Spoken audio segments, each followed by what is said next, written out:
আমার ইজ্জত বাঁচাতে বা জীবনটা বাঁচাতে একটা ব্যবস্থা নিয়েছে, কিন্তু আমি তো ফিরে আসবোই ইনশাল্লাহ। আমার মৃত্যুদণ্ড দিয়েছে, আমি পড়া করি না, আমি আসবো, সময় হলে আসবো। তবে তার আগে এতদিন তারেক জিয়া, খালেদা জিয়া, তাদের এত নাম শুনেছেন আপনারা, তাদের আমলটা একটু দেখেন। কারণ না দেখা পর্যন্ত তো আপনারা বুঝবেন না।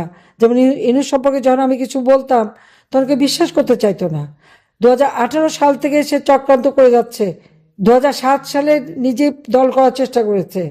2011 সাল থেকে তার চেষ্টাই ছিল কিভাবে আমাকে ক্ষমতাচ্যুত করবে বা হত্যা করবে। 24-এ এসে পেরেছে। সে 11 সাল থেকে যেটা চেষ্টা 24-এ এসে করতে পারলো।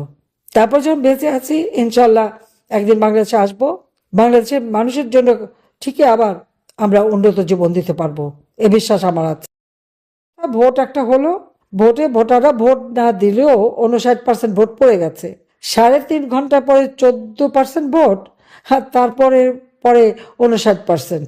কাজে কি হারে চুরি! আওয়ামী লীগ আমলের ইলেকশন 14, 18, 24 নিয়ে প্রশ্ন যারা তোলে, তাদের কাছে আমার প্রশ্ন যে এই ইলেকশনটা কেমন হলো দেখলেন তো? ভোট কারচুপি কাকে বলে?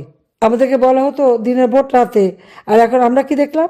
দিনের ভোট সন্ধ্যা, আগের দিনের সন্ধ্যা থেকে শুরু, এবং গুনতে গুনতে এত বেশি হয়ে গেল, আর এমন বেসামাল যে এখনো হ্যানা ভোট সংশোধন করে যাচ্ছে আর প্রজ্ঞাপন দিয়ে যাচ্ছে।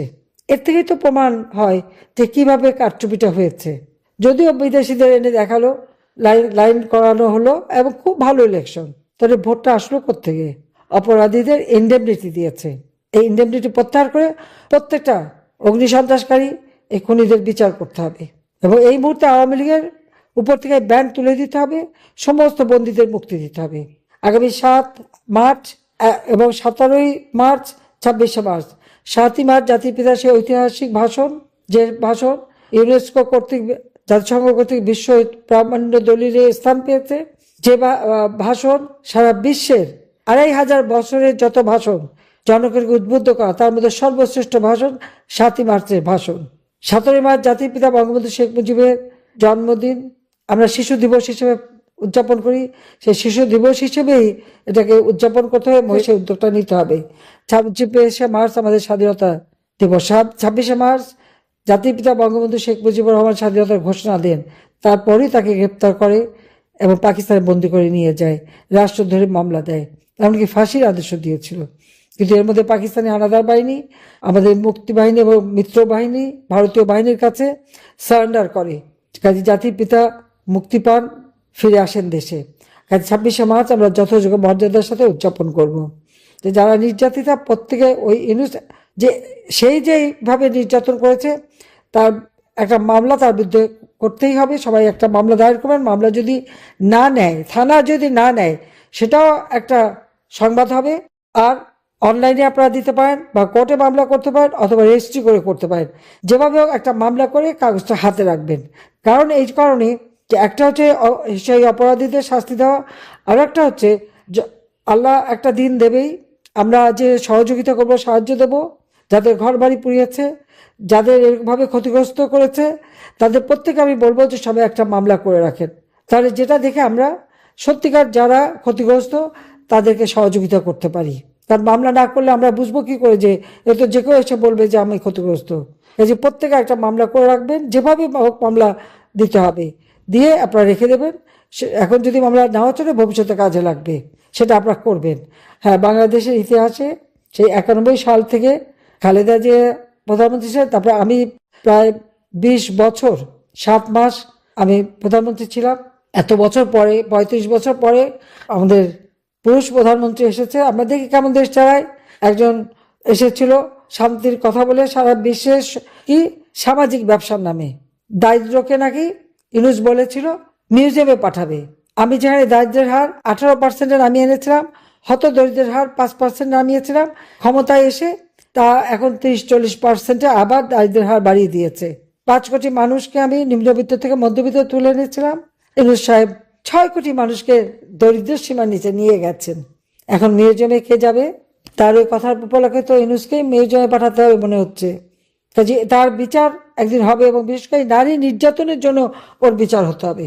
যে কত বড় ক্ষতি আমাদের নারী সমাজের জন্য করে গেল। আজকে সবচেয়ে দুঃখ লাগে যে ছাত্র ছাত্রী শিক্ষকদের অপমান করা, তাদের গায়ে হাত তোলা, তাদেরকে মারা, নির্বাচন কমিশনার প্রধান নির্বাচন কমিশনকে ধরে তার গালে জুতা মারা, তাকে অপমান করা, প্রধান বিচারপতি তাকে হাত করা পরিয়ে জেলে নেওয়া, ভালো সুযোগ সৃষ্টি করে গেছে।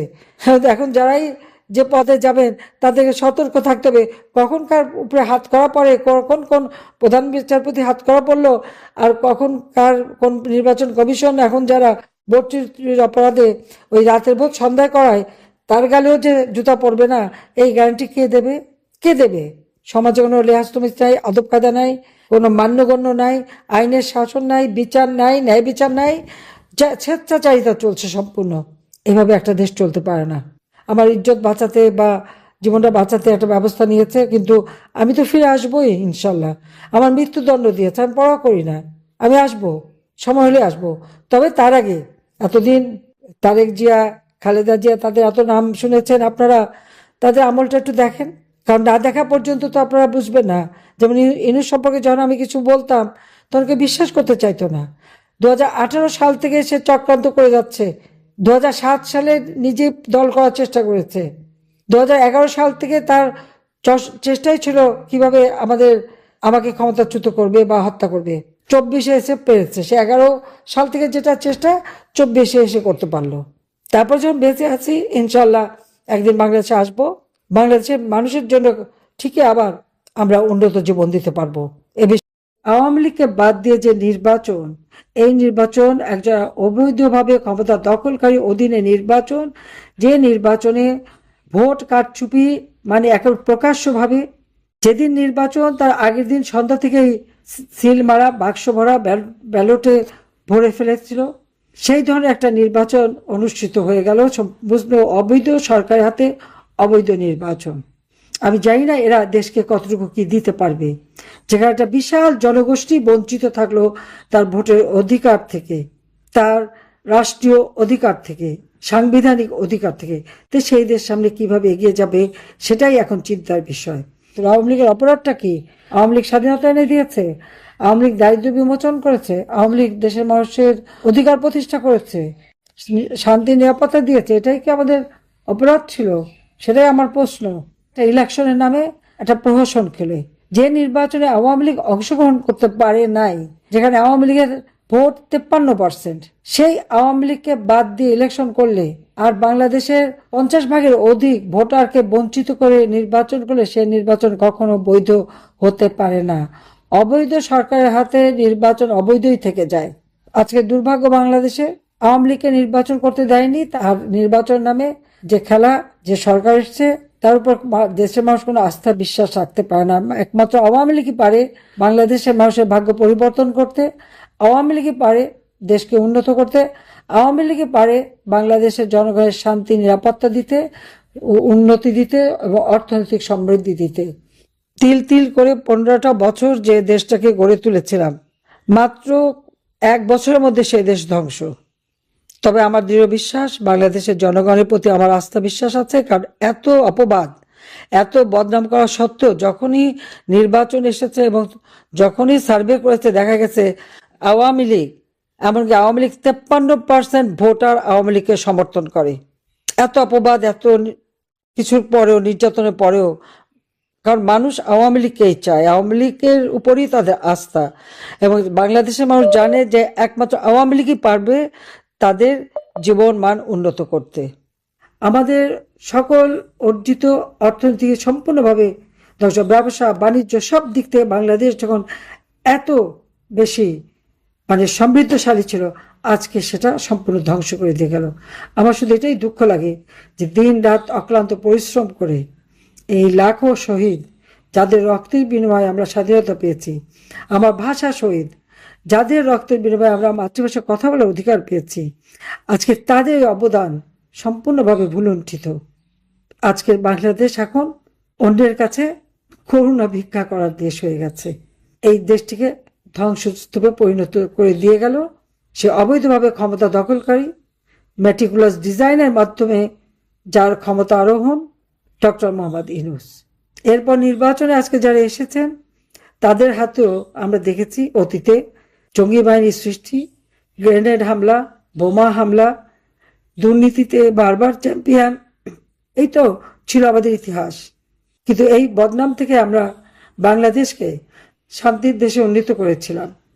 সকলের সাথে বন্ধুত্ব, কারোর সাথে বরিতা নয়, এই নীতি আমরা অনুসরণ করেছিলাম। কিন্তু আজকে সবকিছুই শেষ হয়ে গেছে। তবে আমি দেশের মানুষ আপনাদের বলবো, আপনাদের সাহস আছে, শক্তি আছে। আমাদের অগণিত নেতাকর্মীকে নির্যাতন করা হয়েছে, হত্যা করা হয়েছে, ঘর বাড়ি ব্যবসা প্রতিষ্ঠান জ্বালিয়ে পুড়ে ছারখার করে দেওয়া হয়েছে। আজকে ছাত্র, শিক্ষক, আইনজীবী, সাংবাদিক, বুদ্ধিজীবী কেউই রেহাই পায়নি। এইরকম অবস্থা তো আমরা কখনো চাইনি। বাংলাদেশ হবে শান্তিপূর্ণ দেশ, বাংলাদেশ হবে শান্তির দেশ, উন্নত দেশ, এবং বাংলাদেশ হবে সারা বিশ্বে একটা বিশ্ব হিসেবে গড়ে উঠবে, উন্নয়নের রোল মডেল হিসেবে। ইনশাল্লাহ আবার আমরা দিন ফিরে পাবো, আমি বিশ্বাস করি। শহীদের রক্ত বৃথা যায় না। যে সংগঠন ক্ষমতায় থাকা অবস্থায় 21শে ফেব্রুয়ারি শহীদ দিবস ঘোষণা করলো, শহীদ মিনার গড়ে তুললো, আজকে তারাই যেতে পারবে না। এর থেকে দুঃখের আর কি হতে পারে? তবে এই অন্ধকার কেটে যাবে, আবার বাংলাদেশের মানুষ সগৌরবে ফিরে আসবে, এই বিশ্বাস আমার আছে। এই রমজান মাস সবাইকে আমি রমজানের মোবারকবাদ জানাচ্ছি এবং ভাষা শহীদদের প্রতি আমার শ্রদ্ধা জানাচ্ছি। ইনশাল্লাহ দিন ফিরে আসবে, জাতির পিতা বঙ্গবন্ধু শেখ মুজিবুর রহমানের স্বপ্নের সোনার বাংলা আমরা। যাক, সবাই ভালো থাকেন, সুস্থ থাকেন। রমজানের মোবারকবাদ জানাই, ঈদের আগাম শুভেচ্ছা জানাই। জয় বাংলা, জয় বঙ্গবন্ধু, বাংলাদেশ চিরজীবী হোক।